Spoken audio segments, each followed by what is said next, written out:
Mga katambay, kamusta po? Si Kamanong po, nagbabalik po muli para po magkomento po sa inyo. Dito po sa Tambayang Makabayan, samahan niyo po inyong lingkod. Magandang umaga po, tanghali, hapon, gabi. Madaling araw po sa atin lahat. Sana po nasa maayos at mapayapa po tayong kalagayan lahat.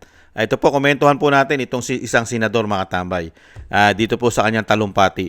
Nagtalumpati po siya at nagbilin pa sa mga Pilipino, lalo-lalo sa mga botante, na wag daw po tayo maghahalal na mga magnanakaw at sinungaling. Mga tambay, ang tanong, hindi kaya siya yon umano? At kulang po yung kanyang talumpati.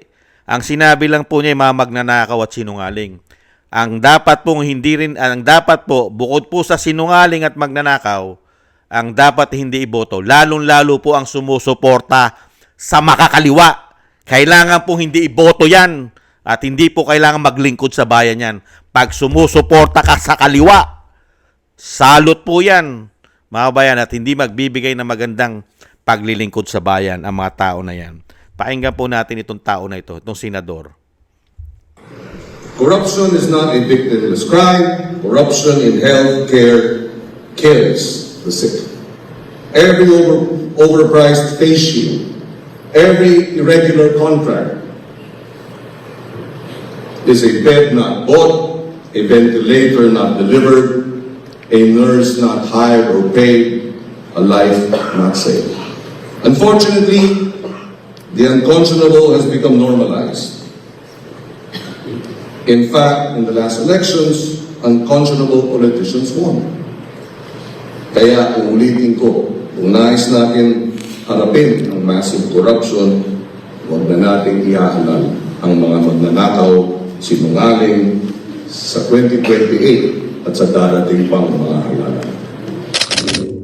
Mga tambay, ang napakarami pong sinungaling, komento ko po, at magnanakaw, at napakaraming sumusuporta sa kaliwa, mga kabayan, komento ko po, ay nahandyan po sa Senado at sa House of Representative. Napakarami po umano dyan na mga demonyo at salot na mga politiko umano diyan po sa institusyon na yan. Grabe po diyan. Kaya nga po ang tawag ni dating Pangulong Duterte diyan Di ba? Yan pong institusyon na yan, ang Kongreso. Grabe po yan. Yan daw po ang pinaka-worst, pinaka-raten, pinaka-bulok at pinaka-corrupt na institusyon sa ating bansa. Totoo po ba yon? Nagkatotoo po.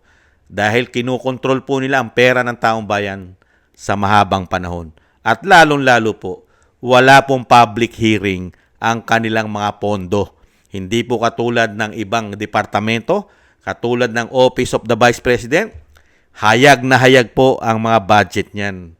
Kung magkano po ang nakukuhang budget. Samantalang po ang mga senador at congressman at ang speaker at ang House Senate, ang Senate ng House, ang Senate President, wala po tayong nalalaman kung magkano po ang hinahawakang pera ng mga damuho na yan, ng mga hindot na yan. Di po ba?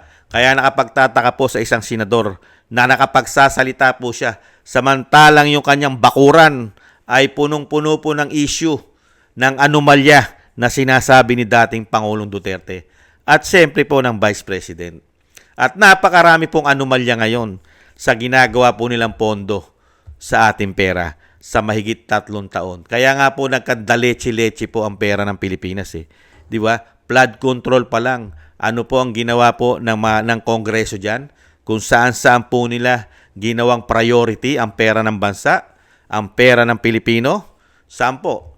Naging priority po dalin po sa kanilang malalaking vault umano. Kaya nakapagtataka po na merong isang senador, nakala mo pong kilinis-linis. At questionable din po ang pagkapanalo po nito.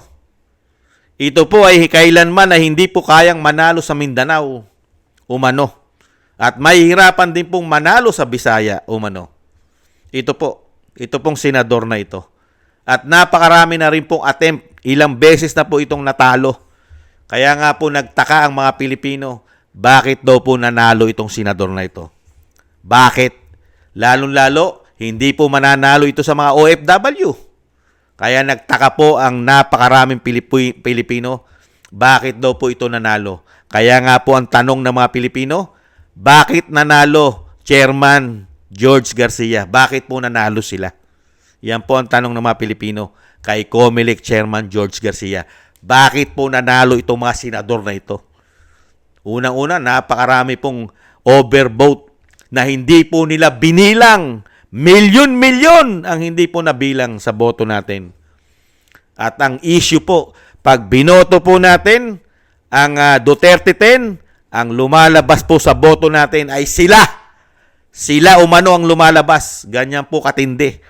Kaya nga po ang tanong, sino po ang nagpanalo sa kanila? At ngayon po, kay tapang-tapang po magsalita at kay linis-linis magsalita ng isang senador, mga kabayan, na wag daw po tayong maghahalal sa mga darating na halalan sa 2028 at sa mga darating pa ng mga magnanakaw daw po at sinungaling.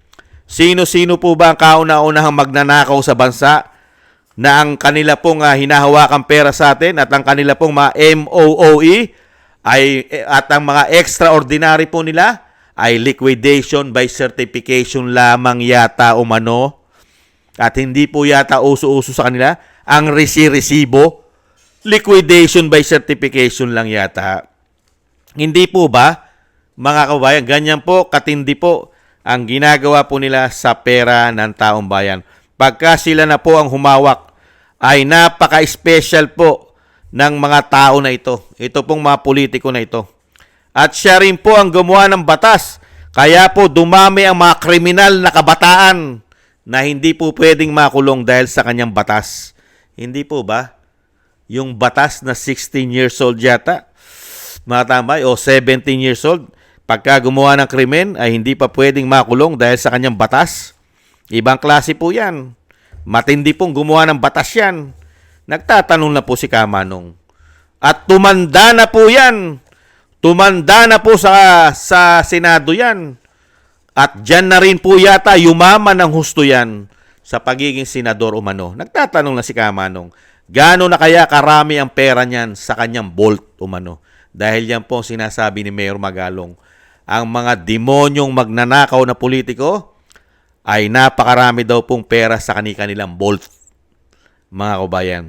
Sa bagay, pwedeng mangyari yung sinasabi ni Mayor Magalong sa mga demonyong magnanakaw na politiko, lalong-lalo sa Kongreso, na walang public hearing ng kanilang hinahawakang pera.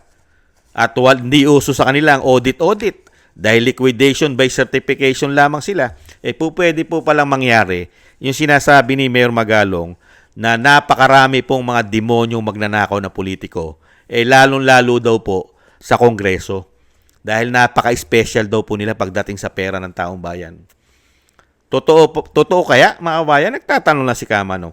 Kasi po, napakarami po kasi nilang pinagkukunan ng pera dyan. Mga kabayan, ubod po ng dami. Yung tinatawag po na Countrywide Development Fund o CDF, grabe po, pinagkukunan po nila ng malaking pera yan.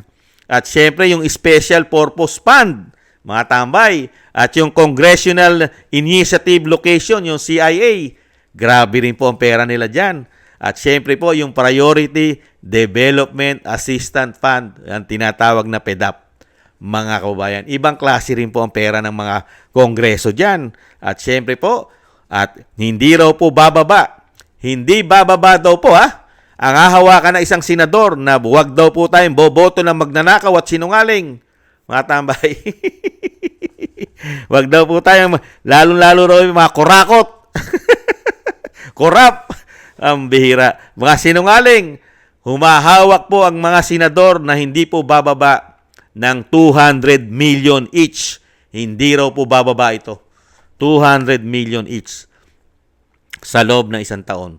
Pwera pa yung mga extraordinary nila, mga kabayan. At syempre po, ang mga congressman ay hindi naman daw po bababa sa 70 million, mga kabayan, sa loob ng isang taon. At pwera pa yung mga extraordinary at syempre yung mga kickback nila sa mga proyekto ng gobyerno. Yan, katulad ng flood control. Sumasalok po sila ng pera dyan. Kaya nga po itong mga tao na ito, ang tanong po ni Kamanong, sino kaya ang kauna-unahang mga sinungaling At sino kaya ang kauna-unahang mga magnanakaw sa bayan? Sino kaya? Nagtatanong lang si Kamanong. Sino po ba kaya ang hindi dapat iboto? Yung nasa Kongreso na napakaraming nakukuhang mga extraordinaryong pera sa taong bayan at nagkakamal ng isang damukal na pera ng bayan na ang ginagawa po sa ating paglilingkod, inilulubog pa tayo sa baha. Sino po ang hindi dapat iboto, mga kabayan? Yung mga politiko na mga hindi raw sinungaling at hindi magnanakaw. Sino kaya yon? Nagtatanong lang po tayo sa senador. Meron po ba siya kilala? Hindi po ba, mga kababayan? Hiyang-hiya naman tayo sa senador. Akala mo kilinis-linis ng kanilang institusyon. At itong senador na ito, napakahilig pa nito magsampa ng kaso. Mga kababayan, ito pong senador na ito, lagi po itong laman ng balita. Napakahilig pong magsampa rin ng libel yan. Pagka hindi po pumapabor sa kanya, sasampahan ka ng libelous niyan. Ganyan po katindi yung senador na yan. Umano, mga kababayan, balat sibuyas po yan. Yang senador na yan, balat sibuyas. Kasi po, hindi po siya magnanakaw at hindi po siya sinungaling. Yang senador na yan. Kaya po balat sibuyas po yan umano. Grabe po ang pera dyan. Kontrolado na nila umano ang pera ng bayan sa budget. Sila, alam nila kung saan nila idadagdag at isisingit. Umano. Kaya nga po ubod ng yaman. Kaya nga nagpapakamatay sila sa posisyon. Hindi naman po para sa kita. Nagpapakamatay sila sa posisyon dahil po sa makukuha nila mga extraordinary umano. Hindi po ba? Unbelievable! Kaya mga kabayan, tama yung sinasabi niya, pero hindi tatama sa kanila. Hindi tatama sa kanila na sila ang iboboto natin.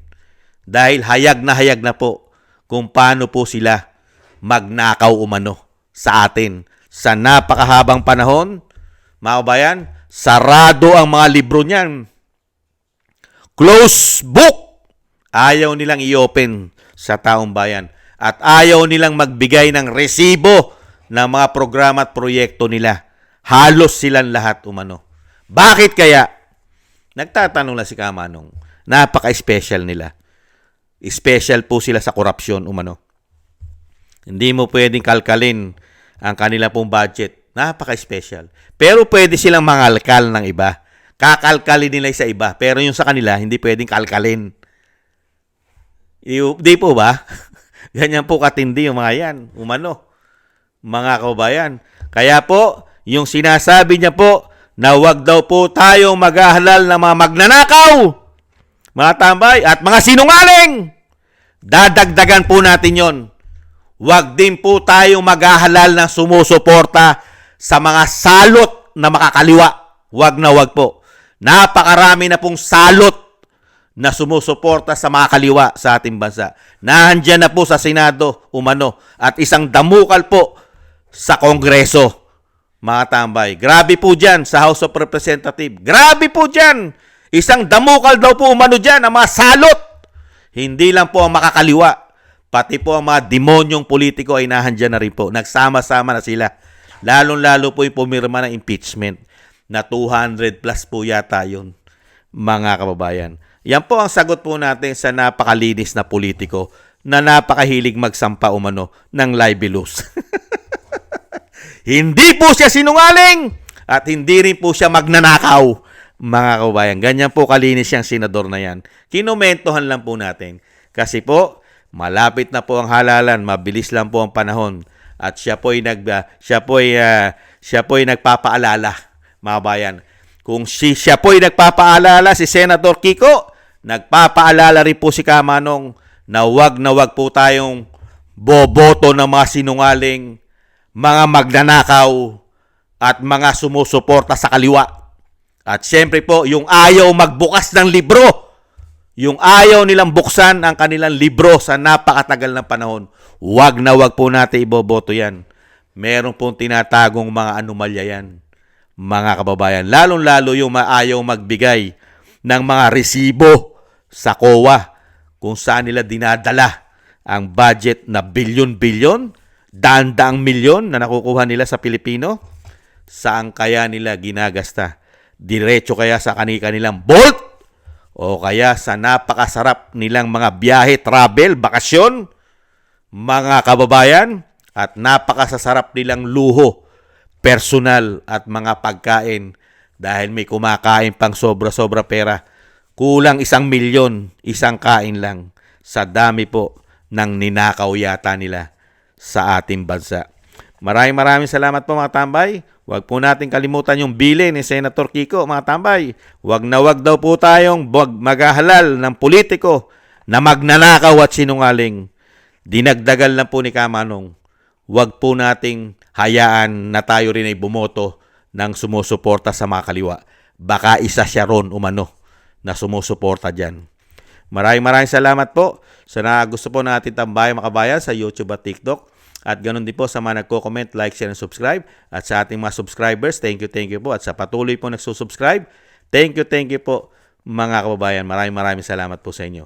At syempre po sa mga nagbibigay po ng tulong at biyaya, thank you po sa mga nagbibigay po ng pang maintenance at pang kape. Shoutout po sa inyo kay Ma'am LB at Sir Manny ng North Miami, Florida, Gay at Shena, Norma Garcia, Michelle Yamaguchi Vlog, Rosalina RK Team 888, Wills Bubbles 5697, si Arpel Villacorta, Teodorico Erguisa Jr., si Annie Jo, ako si Pilam, Jobilin Watanabe ng Japan, si Jem Aris na United Arab Emirates, Baby Roman, Ate Isa na Cagayan, Julieta Celona na Sydney, Australia, Gina Ray Solidides ng Berlin, Germany, si Jake Yahut 4531 ng Maisog, California, USA, Eric Hershio ng Canada, at Kingston 123 ng Hong Kong, at si Bay Chichiyoko.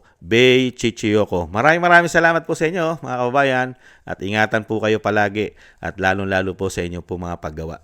Maingatan po kayo. At ganoon din po ang panalangin at dasal po natin sa pamilya Duterte na sila po ay maingatan.